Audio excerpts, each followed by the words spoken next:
하나님의 말씀 신약성경 마태복음에 있는 말씀입니다. 마태복음 11장 12절 그리고 16절로 17절까지 우리 세 구절을 계속해서 같이 읽어가도록 하겠습니다. 시작. 세례 요한의 때부터 지금까지 천국은 침노를 당하나니 침노하는 자는 빼앗느니라. 이 세대를 무엇으로 비유할꼬?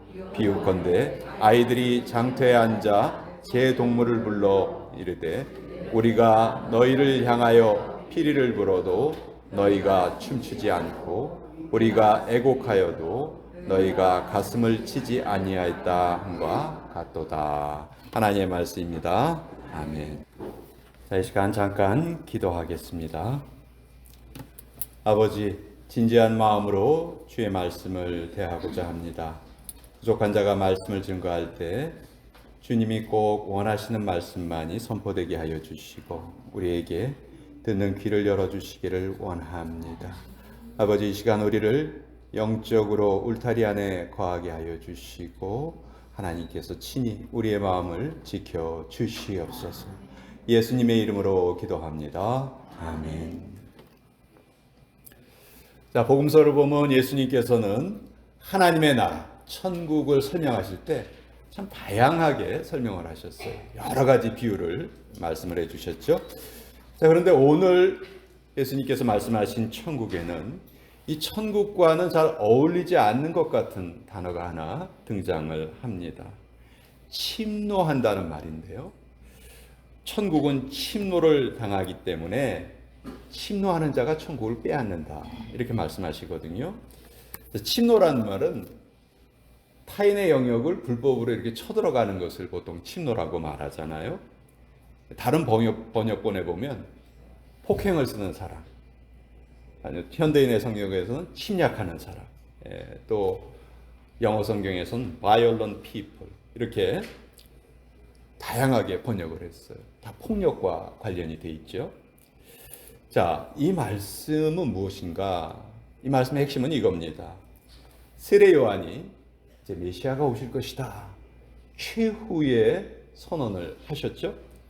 그 이후에 그 선언이 떨어지니까 이제 거기에 대해서 긴급함을 느끼는 사람들, 급박함을 느끼는 사람들, 이제 하나님의 마지막 구원의 방법이 선포되었구나, 이게 마지막이구나, 그것을 깨달은 사람들이, 그 중에서는 사회적으로 소외되었던 창기나 세리나 이런 소외계층들이 그 세례 요한의 말을 듣고 정신을 번쩍 차리고 이제 하나님 나라에 몰려 들어왔다. 그래서 그들이 하나님의 나라를 얻게 되었다 하는 그런 말이기도 하고요. 또 다른 하나는 임박해오는 그 천국을 정말 절실한 마음으로 자기의 가족과 생업까지도 버려두고 예수님을 쫓았던 그런 사람들이 있었다는 겁니다. 이 사람들은 천국에 합당한 가장 공격적이고 적극적인 삶을 살았기 때문에 그들에게 천국이 선물로 주어졌다. 예수님께서 이렇게 말씀하시는 거예요. 자, 제가 지금 말씀드린 두 가지에는 공통점이 있어요. 적극성이에요. 적극성. 이 침노라는 말 속에 이런 아주 급박한 뜻이 담겨 있습니다. 원래 이 침노란 말의 뜻이 이런 뜻이라고 그래요. 집에 불이 났어요. 그래서 살기 위해서 비상구를 막 찾으려는, 그렇게 애쓰고 힘쓰는 모습이 이 침노라는 말의 원뜻이라고 해요. 그러면 집에 불이 났는데 야, 우리 같이 밖에 나가자, 이렇게 말할 사람이 어디 있어요? 그렇죠?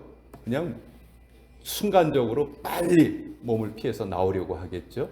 천국을 맞이하는 우리의 자세가 이와 같아야 한다 하는 것을 성경이 이렇게 예수님께서 말씀하시는 거예요. 어떤 주석가는 이 구절을 농구 경기에 비유했어요. 여러분, 구기 종목 중에서, 공 가지고 하는 종목 중에서 가장 치열한 경기가 전 농구라고 생각을 해요. 농구 선수들은 정말 쉴 새 없이 움직이죠. 다른 경기보다 훨씬 더 격렬합니다. 반칙도 많이 하죠. 좀 어떤 경우에는 막 폭력적인 것처럼 보이기도 해요. 그래서 농구에서 반칙을 부를 때에는 파울이라고 안 불러요. 뭐라고 부릅니까? violation이라고 불러요. violation. violation은 폭력이거든요. 그러니까 저는 이 신노한다는 말을 표현할 때 이 농구 경기에 비유하는 것이 그렇게 치열하게 천국을 얻으려고 애쓰는 모습을 비유한 것이 참 적절하다 이렇게 생각을 합니다. 한마디로 예수님께서 이렇게 말씀하신 거예요. 너희가 최선을 다하여서 적극적으로 필사적으로 천국을 얻으려 하는 자, 그들에게 천국이 주어질 것이다 이렇게 말씀하고 계시는 거죠. 여러분 구약 성경에 보면 야곱이 하나님의 천사를 만나는 장면이 있죠. 야복 강가에서 밤새도록 하나님의 천사와 씨름을 하잖아요. 그렇죠? 그리고 결국 하나님의 복을 얻어내죠. 사실 야곱은 복을 구할 자격이 없었어요. 그렇지만 간절한 마음으로 그 천사를 붙듭니다. 그렇죠? 마치 이와 같이 예수님께서 우리가 천국을 소유하기 위해서, 천국을 누리기 위해서 천국에 적극적으로 우리가 나아가야 한다. 왜냐하면 그것을 또 결사적으로 막고 있는 그 세력이 있거든요. 우리가 천국을 얻지 못하게 결사적으로 막는 존재가 누굴까요? 바로 사탄이죠. 원수 마귀가 우리가 천국을 얻는 것을 결사적으로 지금 막고 있단 말이에요. 지금 이 세상은 아담의 원죄로 말미암아서 공중의 권세 잡은 마귀의 손에 붙들려 있습니다. 원래 우리에게 하나님께서 낙원을 주셨죠? 근데 우리는 그것을 죄로 인해서 빼앗겨 버리고 만 거예요. 그러니까 오늘 우리가 살아가는 이 세상의 모습이 하나님이 원래 의도했던 모습하고는 너무나 다릅니다. 이 세상에 흉악한 죄들이 너무 많죠. 또 억울한 일들 너무 많죠. 수많은 병으로 인해서 병원마다 환자들이 가득가득 차 있죠. 또 그것으로 인한 고통과 절망과 슬픔이 있죠. 사실 이런 것들은 하나님이 하나도 의도하신 것이 아니거든요. 이번에 북아프리카에 너무도 큰 재앙이 일어났죠. 지진도 일어나고 홍수도 일어나고 그 때문에 또 수없이 많은 사람들이 피해를 입고 굶주려 죽고 이것 역시 하나님께서 바라시는 것이 아니죠. 하나님이 원래 만드신 세상은 결코 이런 모습이 아니었습니다. 저를 한번 따라해 주실래요? 처음이 좋았다. 하나님께서 처음에 만드신 에덴 동산이 제일 좋았어요. 그것만큼 좋은 것이 없었어요. 이제 우리는 그 에덴 동산을 다시 회복시켜야 돼요. 언제 그것이 회복이 됩니까? 예수님께서 이 땅에 재림하실 때 우리에게 새 하늘과 새 땅이 주어지죠. 그것이 바로 우리에게 에덴 동산이 회복되는 거란 말이에요. 자, 그러기 위해서 우리가 이 천국을 소유하고 천국을 우리의 것으로 누려야 합니다. 그럴 때 예수님께서 이 말을 쓰신 거예요. 아주 적극적인 용어 침노라는 말을 사용을 하신 거예요. 맹렬하게 적극적으로 천국을 얻기 위해서 애쓰는 사람들이 그런 사람들이 천국을 빼앗는다. 천국을 얻게 된다. 이렇게 말씀하시는 거죠. 당시 예수님께 정말 간절한 마음을 가지고 나왔던 사람들이 있었습니다. 수많은 무리들이 예수님 주변에 있었어요. 근데 그 중에서도 어떤 사람들은 정말 필사적으로 예수님께 가까이 오려고 애를 썼어요. 마가복음 2장에 보면 중풍병에 걸린 한 병자를 친구들이 침대에 매달아 가지고 데리고 오죠. 이 친구를 고치고자 하는 마음으로 온 거예요. 근데 사람들이 너무 많아서 예수님 가까이 갈 수가 없었어요. 그러니까 어떻게 합니까? 지붕으로 올라가죠. 지붕으로 올라가서 지붕을 뚫고 그 지붕으로 침대를 달아내리잖아요. 예수님께서 그 친구들의 믿음을 보시고 이 중풍병자를 고쳐주셨어요. 또 12년 동안 혈루증을 앓던 한 여인이 있죠. 그 여인 역시 예수님을 꼭 만나고 싶었습니다. 그런데 예수님 주변을 둘러싼 그 수없이 많은 사람들이 있었잖아요. 근데 그것을 뚫고 내가 예수님과 얘기는 못하더라도 예수님의 옷자락이라도 나는 잡기만 하면 나는 나음을 받을 수 있을 거야. 그런 마음으로 예수님께 나오고 이때에도 예수님을 통해서 치유의 기적이 일어났죠. 여러분, 수로보니게 여인은 어떻습니까? 이방 여인이었어요. 그런데 귀신 들린 자기 딸을 고치기 위해서 예수님께 가죠. 예수님이 처음에 뭐라고 말씀하세요? 자녀들에게 줄 떡을 개들에게 주는 것이 마땅치 않다. 근데도 이 여인은 낙심하지 않아요. 개들도 주인의 상에서 떨어지는 부스러기를 먹지 않습니까? 저에게 은총을 내려주시옵소서. 예수님이 이 여인의 이 적극적인 믿음, 간절한 믿음을 보시고 그 딸을 고쳐주셨어요. 여러분, 우리가 적극적인 마음을 가지고 있으면요, 누가 그것을 거절을 해도요, 거절로 들리지를 않아요. 그건 거절이 아니에요. 우리가 구하는 것을 얻을 때까지 우리는 계속해서 앞으로 나아가게 됩니다.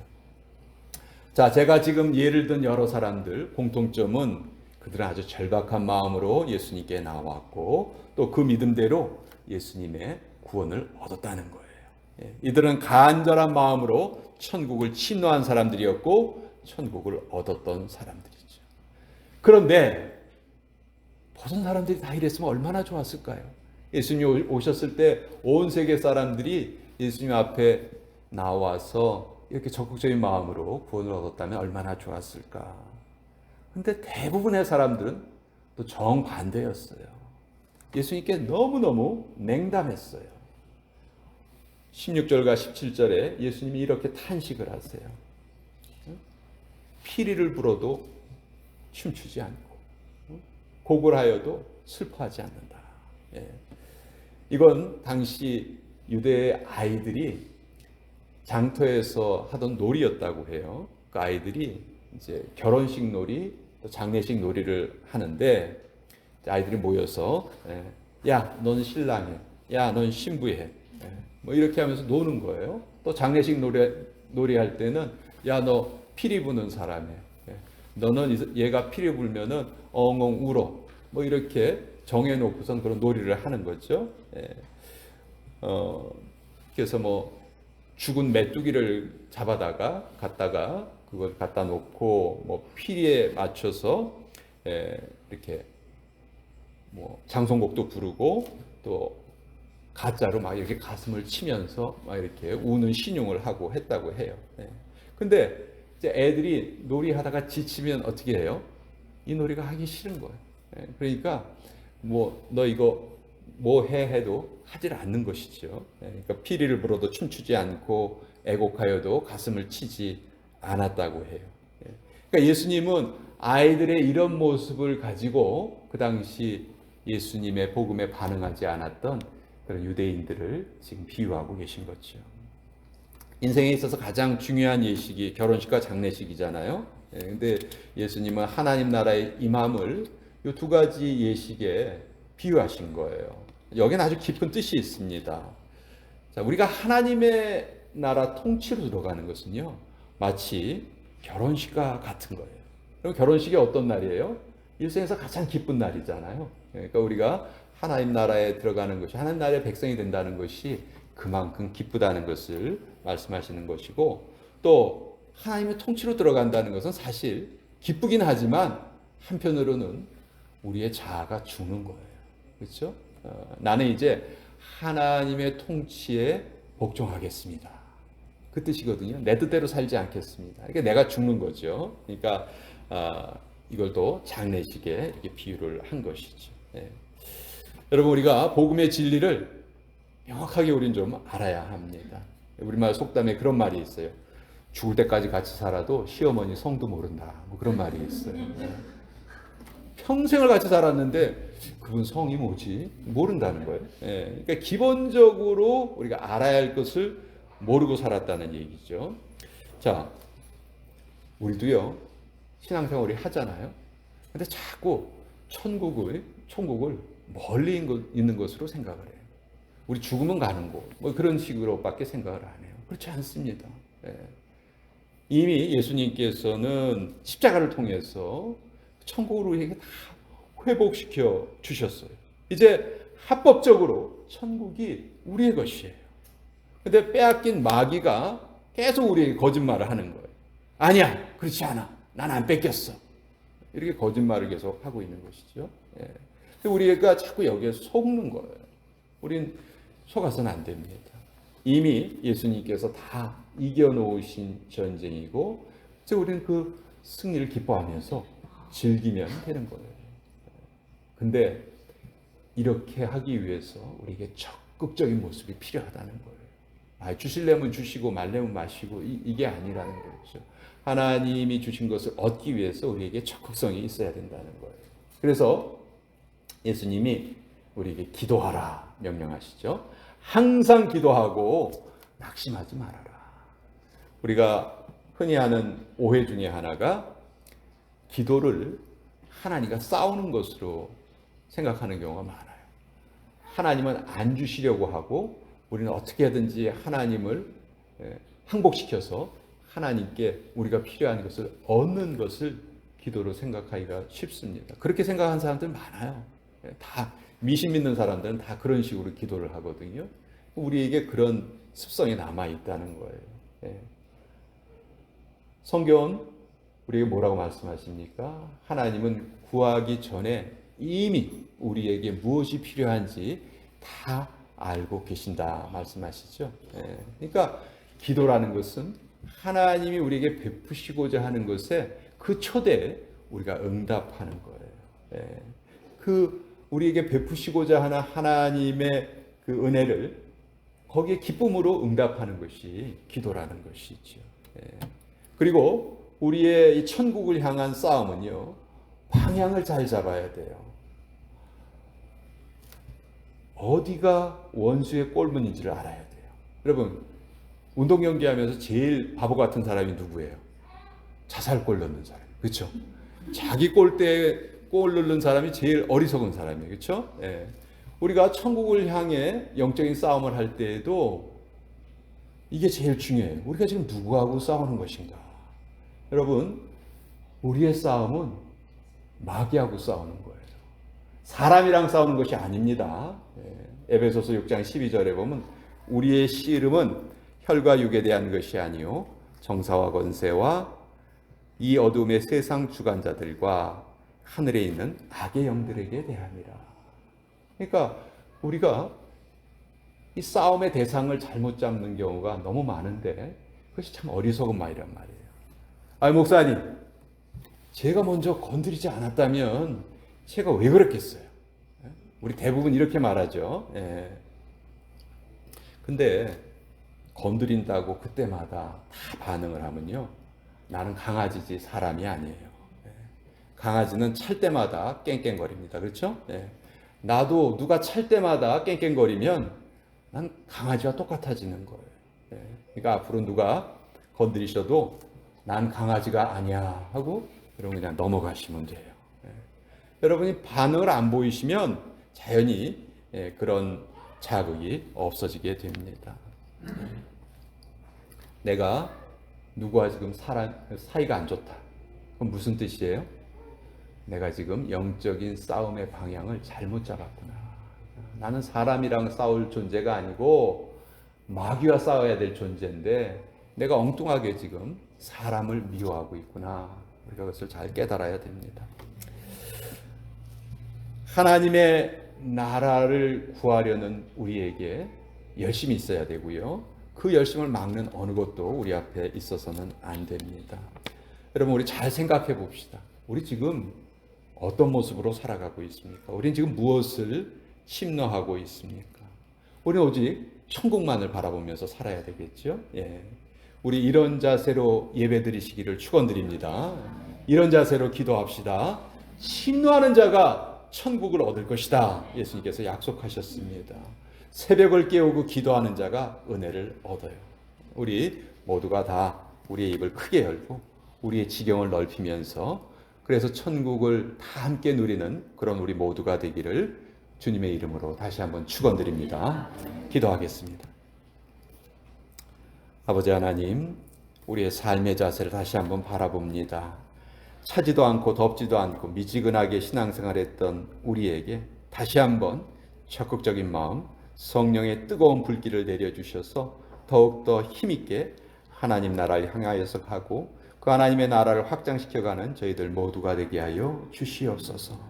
다시 오실 예수님의 이름으로 기도합니다. 아멘.